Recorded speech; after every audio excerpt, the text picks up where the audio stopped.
Hello, everybody. I'm Sal, and I'm with Steven. Steven's homeless, been homeless for a few months, and he's going to bring you up to date exactly what's happening here in Las Vegas metropolitan area. He's going to explain to you what was taken from him and his situation. So if anybody out there, if you're homeless or you're in depression right now, Steven's just going to give you a little words of wisdom on this Saturday afternoon. We're here having coffee, and this is not too far from a homeless area.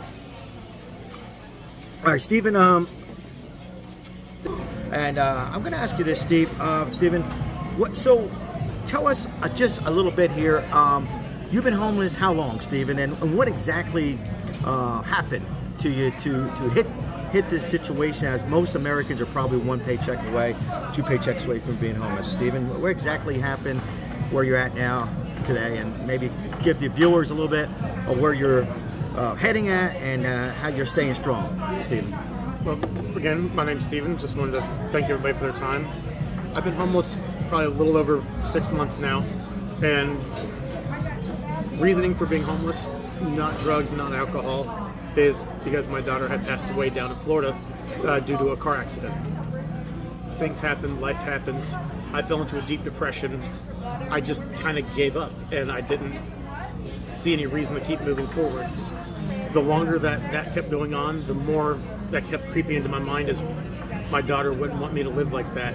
She wouldn't be proud of how I was right now. So why in her death live like that when if she was alive I wouldn't be doing that? So I needed to honor her memory and do better, not only for myself but for her. I'm currently working. Unfortunately, a few months ago I had some lung issues, blood clots, pulmonary embolism. When I was 14 years old, I was hit by a drunk driver, and I've had 27 surgeries on my right leg, titanium rod. There's a lot of things medically, but I want to keep pushing forward. There's a lot of people, oh, they can go to shelters, they can do this, they can do that, and there are shelters out here. But the problem is, with my work schedule, if I'm not there by 2 o'clock in the afternoon, you're not going to get into any other shelters. So there's one out here, I won't mention the name, but it's an outdoor shelter ran by a private company, and it doesn't matter if you're there. If you get a bed, you do. If you don't, you don't. But there's so much theft. There's so much issues with there. And there's just not a lot of empathy and caring within the employees. And I wish that could change. Now, Steven, let's fast forward. So now, just the other day, you're at what you thought was whatever safe would be on the streets. You're in an area where traffic's not too hectic. So you're there. And you were off to work, Steven, and then you actually reached out to me, and you said, "Hey, I need this, that," and I was bringing over some propane. There was something in that. There was something that meant a lot to you. Now, the bulldozer, and just tears down not just his, but lots of people's tents, and not much warning. But there's something that meant a lot to Steven, touches my heart, and Steven is going to let you know. And by the way, if you're watching this video, feel free, if you reach out to me, I'll leave my email in the description. Steven's not asking, but I am. If you can help him out or anybody else out, reach out to me. We don't need money, but there's just one thing that can't be replaced, and Steven's going to let you know what that was and what happened exactly in this neighborhood. Go ahead, Steven. No, here. So before my daughter died, for my birthday, she had got me a Vegan Golden Knights, like throw blanket, I should say, excuse me, and it was amazing. It's the last thing that my daughter ever gave to me. In my tent was clothes, was personal items, was hygiene. All of those things I can and already have replaced the majority of them. What I'm not able to do is to replace those memories and what that meant to me.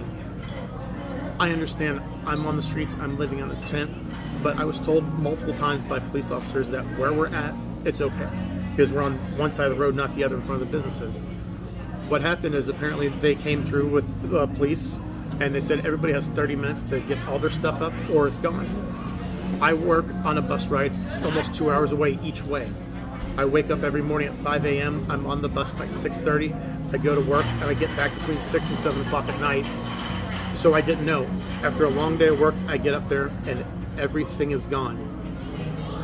I'm asking for not help because that's gone. There's nothing I can do to get that back. But for the people that are still out on the streets, me, who I am still homeless, why isn't there a 24-hour notice? Why isn't there they can go by and say, hey guys, if your stuff is still there by this time tomorrow, it's going to be gone. I would have found a way to move everything. I would have found a way to call Sal. I would have found a way to move the things. And if I couldn't, I would have got that blanket out first, because that is something that can't be replaced, and it's gone forever because of, yes, I'm homeless and it's my mistake for putting it there, but there needs to be more thought put into these situations. You know, Stephen, we're going to wrap things up here, but what's your, now, you might be coming across, a lot of you might be a paycheck away as this economy, in my opinion, is just tanking very fast. I'm optimistic it's going to get better. What do you say to people or other homeless people out there, like yourself, Stephen? They're out there and they're working, and they're, you might not have met them yet, and not just in Las Vegas, Nevada, but in other words, what would be your, in about a minute, Steve, what would be your choice of words for those people, or anybody at home and is falling into depression? What would you say on this Saturday, whenever you're watching this video, to those people, Stephen? What would you tell those people? People that are working, people that aren't. Yeah, people. Yeah, what would you tell them? Just keep your head up. If you're, especially if you're working, you're doing the right thing. Keep moving forward, because looking back is only going to cause you trouble. You know, I look back and I've stumbled, but what I need to do, and what I need to remind myself every day, things are replaceable. The majority of them are. If you're working, keep staying strong, keep moving forward. If you're not working, there needs to be more help for all of us, not just the workers or non-workers. I really wish the government could get together, people would get together, more affordable housing, more resources, because the resources that are available are very far and few between, and I don't qualify for it because I have a job, but I still need help because I don't make enough to fully get an apartment, do all that. And I just wish there was more help out there, even temporarily, because we just all need a helping hand every once in a while, and that's what I'm asking for. Stephen, thank you for taking your time. I know it's very difficult to talk about this. There's a lot of people out there who lost loved ones, but when it comes to your children, and people, if you're watching, keep your head up. You got to be strong for your loved ones, be strong for yourself, and hopefully this world, Las Vegas, if anybody's watching this, I know I have public representatives, officials, government, mayor watching this. This doesn't touch your heart, and there's other people like Stephen. I'll beat you to the comments here. Yes, there's a lot of drugs out there. We know that, and alcohol. But thank you for Stephen for taking your time. I know it's very hard and difficult to talk about this, but he wanted to get his message out, and Stephen will hopefully, optimistic in prayers, be off the streets and into a warm bed. Thank you very much, Stephen. Greatly appreciate you this afternoon. May God bless you. Thank you, sir. Okay.